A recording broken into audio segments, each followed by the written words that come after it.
Thanks, guys. So, a really quick background about myself. I am a serial tech entrepreneur, a data geek. I have sold my first company to Bloomberg. I sold my second company to a large education technology company. And I'm now with a company called codemantra. And what I'm hoping to do through this talk track is really give you guys a perspective of how I've gone through this painful journey of pivoting and transitioning a services company to a SaaS company. We're about an 8 million ARR company. We have a long ways to go, but hopefully you get some value out of the journey that we have had and the many missteps we have had along the way as well. The theme of today's talk track is going to be around what you see out there, right? It's really what do we do with strategy? What are some of the missteps and what should you be looking for? How do you go about getting validation in the middle bucket? And what do you need to do to achieve scale? And along the way, I'm going to be parlaying a whole bunch of metrics. I'm going to share a bunch of metrics with you guys. And if there is interest beyond this, I'm happy to have a separate talk track around other data points. All right, but before we get started, here's sort of where we are. You aren't seeing data to the left, which is, by the way, we got into codemantra about late 2014. So this is our revenue chart, as you see. We ended last year with 8, as I just said, and we're hoping to grow it to 10. We are completely self-financed. We have not raised external capital beyond debt capital. So there's always the conversation of, hey, do you want to add more gas to the fire? Possibly, we're at that stage where we might consider that right now, but we're quite pleased with how we're growing.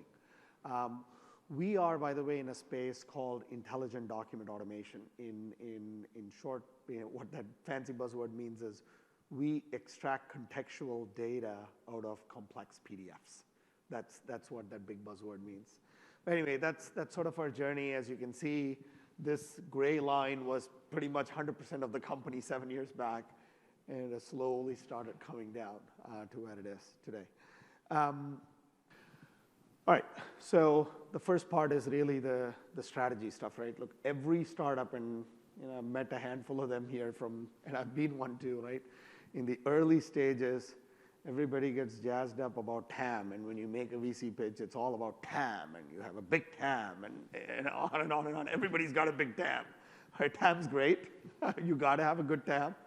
But you got to have a very good CAGR too. Very, very, very, very good CAGR, okay? Backing that TAM up. We've had many missteps along our journey, right? We have settled into something that we believe is good right now along the intelligent document automation space. I'll give you a segment of what our current space looks like. For whatever reason, this thing is cut off. I don't know why. But look, we are in a category called our TAM is intelligent automation today. It is a rocket TAM. The big buzzword, ChatGPT, is one segment within our TAM, conversational AI. We're in this space. We're here. Okay, so that's our subsegment. It helps to be in a rocket space. But not just in a rocket space. A rocket space has to have solid CAGR, right? Along the way, our missteps, right? We tried to create a content management system. Large TAM, low CAGR, right? And we made money along the way. We got customers along the way too. No good. We created a master data management system. We created a learning management system. All large TAMs. But we weren't able to get repeatable sales motion. And somewhere along the way, you will hit that hurdle around repeatable sales motion if you don't have a large CAGR. That's point one, right? The second point in theme one on strategy validation is GP. Look, and this is very specific to a transition company like us. Look, any SaaS company that you meet, right, everybody's like, I need 80% GP, I need 90% GP. All right, great, sexy to look at and so forth. Look, when you're hustling at the ground floor, 90% GP ain't attainable, okay? Let's just be real, okay? So there's always conversations, right? Particularly for a company like us. We started our services business, like any services business, we'd be lucky if we got 30% GP, okay? And so for a 30% GP company, 50%, 40% looks sexy. Not sexy enough for a SaaS company, right? So to make that pivot takes time. You cannot have that overnight, right? But on the same note, right, you've got to have a floor. Whatever your floor is, the floor could be 50%, the floor could be 60%. Tell your sales team, your founding team, do not compromise if you're pivoting along the way or even trying at the ground floor, trying to establish some credibility. Do not compromise on your GP. You've got to have relevant GP to participate. If you don't, then maybe you're in the wrong TAM. It indicates something's wrong with where you're playing. Anyway, that's point 2 on GP. The point 3 is around R&D. I don't have a slide on it, except that, look, I mean, my CFO and I always have a conversation around, oh my God, we're spending too much on R&D. Should we, we just had a big failure investing in a learning management system. Look, again, if you're venture-backed, money is cheap and easy, at least until the markets collapsed late last year. Now capital is tight. We all know that, right? You still got to spend on R&D, particularly in your early stages. You got to spend at least 20+% on R&D, right? At least. You got to figure out a way to do that. That's very, very important, or else you'll get run over, right? I may be stating the obvious to this crowd. In practice, it's a fight for me every day to get that kind of money. You know your target market, you're super clear about it. I mean, why? Now I am. Now I am. I mean, you're speaking to the group. I mean, look, everybody doesn't necessarily. Well, as long as you're clear, and your clarity comes when you have achieved that level of validation, right? In the first stage, you're still defining your strategy. If you're still at 2 million ARR, trust me, you haven't really created a repeatable sales motion. You've created some validation. It ain't repeatable sales motion yet. You've just had your founders sell stuff, right? At that point, it is very likely at your 2 million ARR, you may have a fundamental pivot. You may have nirvana that, shit, I'm not able to do repeatable sales. Do not compromise on R&D at that point, is what I'm trying to say, okay? Anywho, all right, so this is sort of stage 2, right? This again, like I said, I'm sort of walking you through our journey and missteps. First stage was strategy. The second stage is validation, right? For us, validation was, it's sort of surprising, right? I mean, we always tried to go for the sexy thing, the sexy tab, the sexy this, and so forth. Sometimes the validation is right where you belong and in what your customers are telling you. Again, stating the obvious, right? For us, this was the validation, right? Our customer, who we were doing BPO services for, got sued. This was our customer.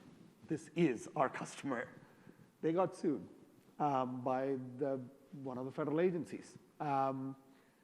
And they came to us saying, you're doing BPO stuff for us. This is a problem. You guys have been talking technology. You guys have been talking creating value out of content. Do you know anything about this?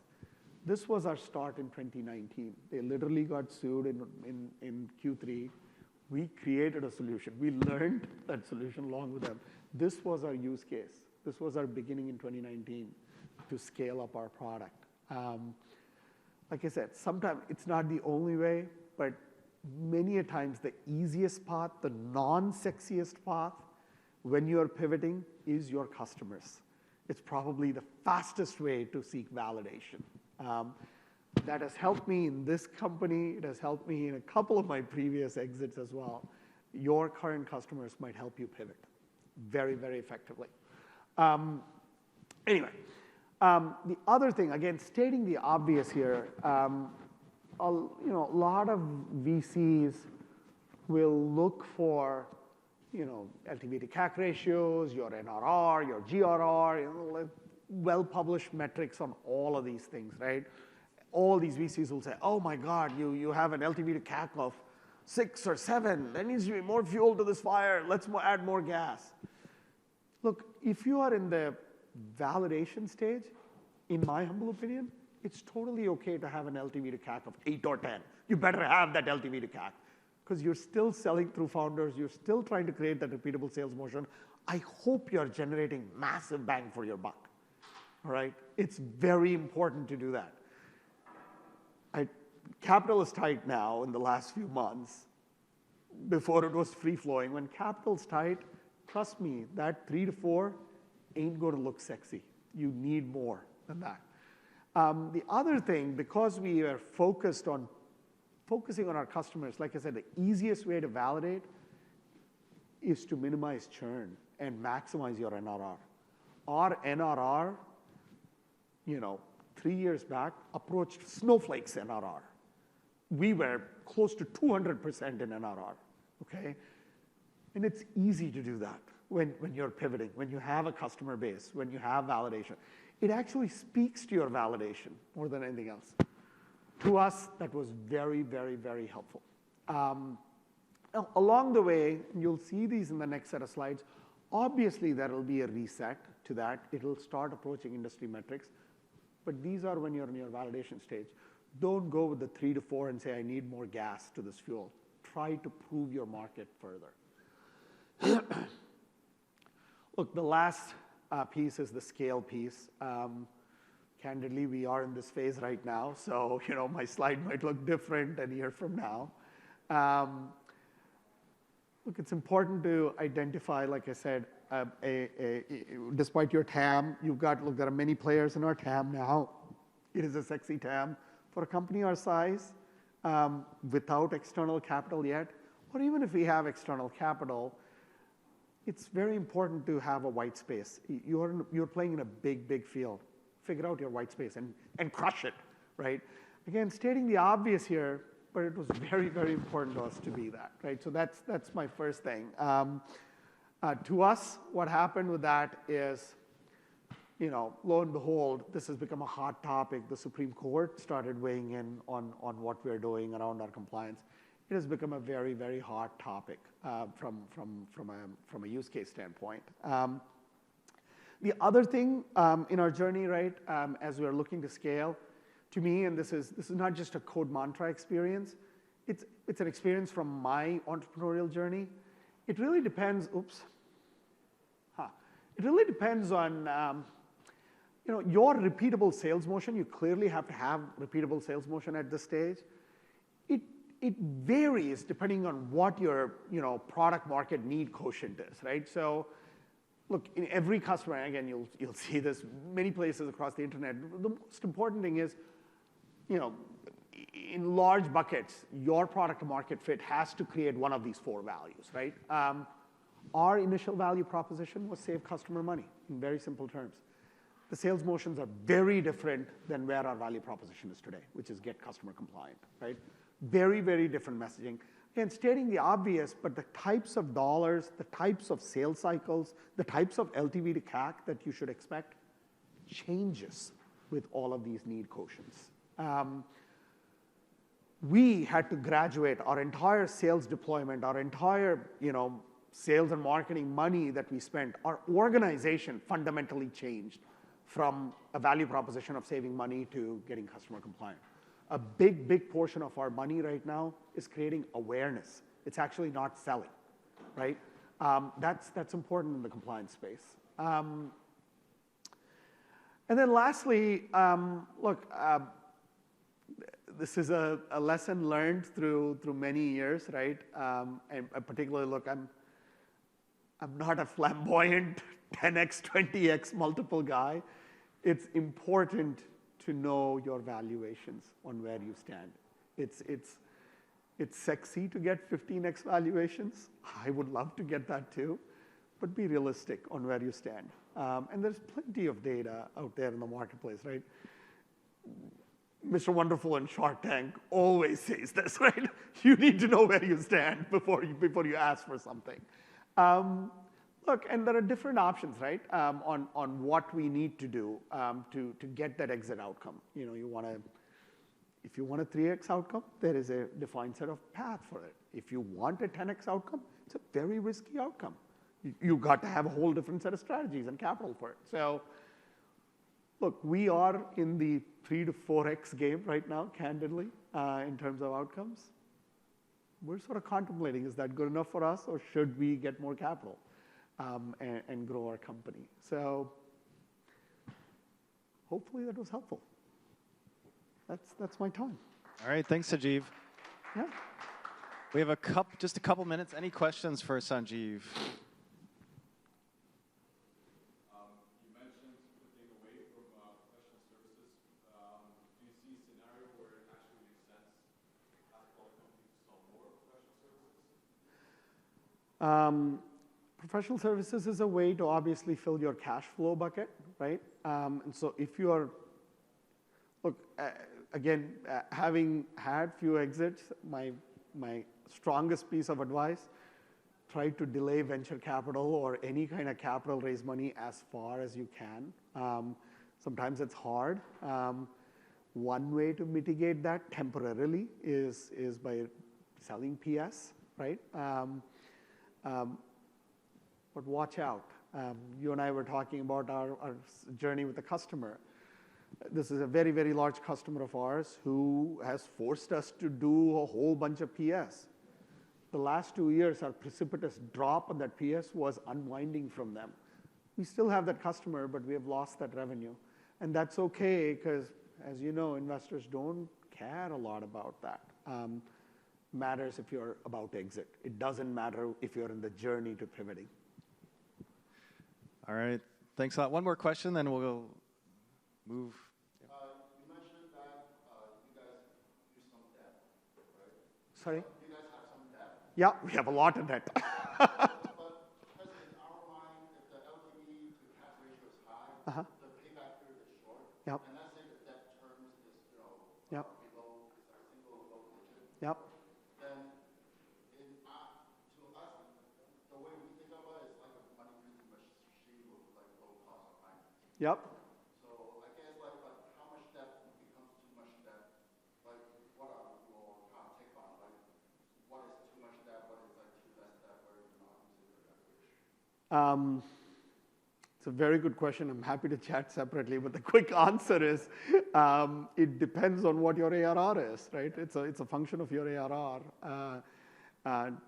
Particularly if you have debt capital that's cheap, we have in out of candor, our debt capital, we have both cheap capital and very expensive debt capital. At some point, the expensive debt capital is worse than equity. It really depends on what your ARR structure is. I would always go for cheap debt capital. That's what the private equity market relies on. So. All right, thanks, Sanjeev. We really appreciate it. Thank you. Okay.